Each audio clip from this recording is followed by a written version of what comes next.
Mesdames, Mesdemoiselles, Messieurs, bonsoir. Bienvenue dans Questions pour 3 champions, édition spéciale APA. Alors vous le savez, l'APA, c'est l'allocation aux personnes âgées de plus de 60 ans et en perte d'autonomie. Mais qui sait vraiment de quoi il en retourne? Qui y a droit? Dans quelles conditions? Et surtout selon quels critères? C'est ce que nous verrons ce soir avec nos 3 candidates, des championnes qui sauront au mieux nous éclairer. Catherine? Bonjour, je suis Catherine, je viens de Fort-de-France. Je suis assistante sociale et je fais partie de l'équipe médico-sociale. Bienvenue. À vos côtés, nous avons Caterina. Bonjour, je suis Caterina, je viens de Shellshare. Je suis assistante d'accompagnement, je suis chargée de l'efficacité et de l'effectivité de l'aide. Et enfin, Peggy. Bonjour, je m'appelle Peggy, je viens de Ducos. Je suis infirmière au conseil général à l'équipe médico-sociale chargée de l'évaluation à domicile. Bien, passons maintenant aux choses sérieuses avec cette question assez facile de quoi vous mettre en jambe. Je suis parent d'une personne âgée isolée. À qui puis-je m'adresser pour obtenir de l'aide? Caterina? Vous avez 3 possibilités. Le centre communal d'action sociale de votre lieu de résidence. Sinon, vous pouvez aussi voir l'assistante sociale du secteur du conseil général, mais encore l'assistante sociale de la sécurité sociale. Ils analyseront et vous aideront dans vos démarches. Bonne réponse, Caterina. Il y a donc plusieurs endroits où formuler sa demande. Mais bon, jusque-là, cette question était assez facile. Passons maintenant à une question plus difficile. J'ai fait une demande d'APA pour ma mère il y a maintenant 15 jours. Je suis toujours sans réponse. Est-ce normal? Oui et non. Il faut d'abord adresser sa demande à la présidente du conseil général via le centre communal d'action sociale. Là, les services instruisent le dossier et répondent dans un délai de 10 jours pour préciser si le dossier est complet ou réclamer les pièces manquantes. Ensuite, l'évaluation se fait à domicile et à l'issue de ces procédures, le dossier est présenté en commission. Donc, si je fais une demande et que mon dossier est complet, je reçois une réponse en moins de 2 semaines. La réponse me va. Question suivante. Ma voisine, qui est âgée de 82 ans, bénéficie de 60 heures d'aide. Pourquoi 60 et pas 30 ou 80?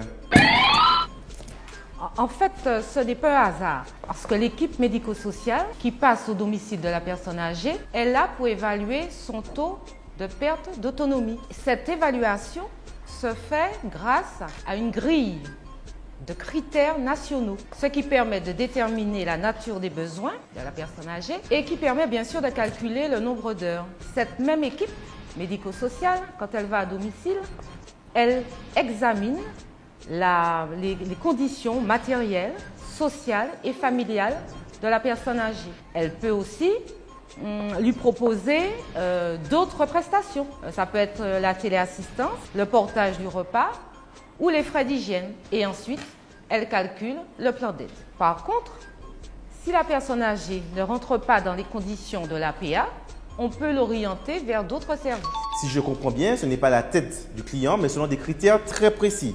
Chaque dossier est traité sur mesure. D'ailleurs, puisqu'on parle de critères, passons à la question suivante. Toutes les personnes âgées n'ont pas le même niveau de revenus. Est-ce que le conseil général en tient compte? Oui et non. Alors non, parce qu'effectivement, l'APA n'est soumise à aucune condition de ressources. Néanmoins, on tient compte quand même des revenus du demandeur pour le calcul de la participation ou non de cette personne. Donc si je comprends bien, plus mes revenus sont élevés et plus je participe au financement de cette allocation. C'est normal et équitable. Une autre question maintenant. Je bénéficie depuis 3 ans de l'aide ménagère. Pourrais-je bénéficier de l'APA? Non, la prestation APA n'est pas cumulable avec d'autres prestations sociales telles que l'aide ménagère ou l'allocation compensatrice. Ah, il y a donc des procédures de recoupement et de contrôle pour mieux utiliser l'argent public et éviter les abus. Eh bien, ça me rassure, moi qui paie mes impôts. Eh bien, passons à la question suivante. Je recevais l'APA sur mon compte bancaire. Maintenant, je reçois des chèques de solidarité. Qu'est-ce qui se passe? Depuis janvier 2012, le Conseil général a mis un système de paiement plus sécurisé. Il s'agit des chèques solidarité. Il vous permet de régler les frais de l'aide à la personne tout en simplifiant les démarches administratives et en sécurisant l'utilisation des fonds publics. Et moi qui pensais acheter mon nouveau téléviseur avec l'allocation de mon fanote, ce n'est plus possible alors? Eh bien non, les chèques sont nominatifs et ne sont utilisables que pour le paiement de la prestation d'aide à la personne. Pour le téléviseur, il faudra attendre les soldes. Ok, très bien. Passons à la question suivante. Mon petit-fils est au chômage et il s'occupe de moi. Est-ce que je peux le rémunérer avec mes chèques solidarité? Oui, en effet, vous pouvez effectivement embaucher votre petit-fils qui est au chômage ou toute autre personne, sauf votre conjoint ou votre conjointe. Alors, quand vous embauchez votre petit-fils ou quelqu'un d'autre, à ce moment-là, ça implique une déclaration à la Caisse générale de sécurité sociale, mais aussi au CRCSU. Alors, par contre, si vous n'avez ni petit-fils ni quelqu'un d'autre, à ce moment-là, vous avez aussi recours à toute association d'aide à la personne. Voilà qui clôt notre émission spéciale APA, une émission exceptionnelle car nous n'avons eu que des gagnants. Tout d'abord, les personnes âgées qui bénéficient grâce à l'APA de prestations de meilleure qualité et mieux adaptées à leurs besoins. En second lieu, nous, les Martiniquais, car nous sommes tous concernés par cette question, et bien entendu, le personnel des services sociaux du Conseil général qui fait un travail formidable au quotidien et comme l'on dit, yola épisode. Merci à tous. Passez une bonne soirée et à bientôt. Tout ça qui n'a commencé de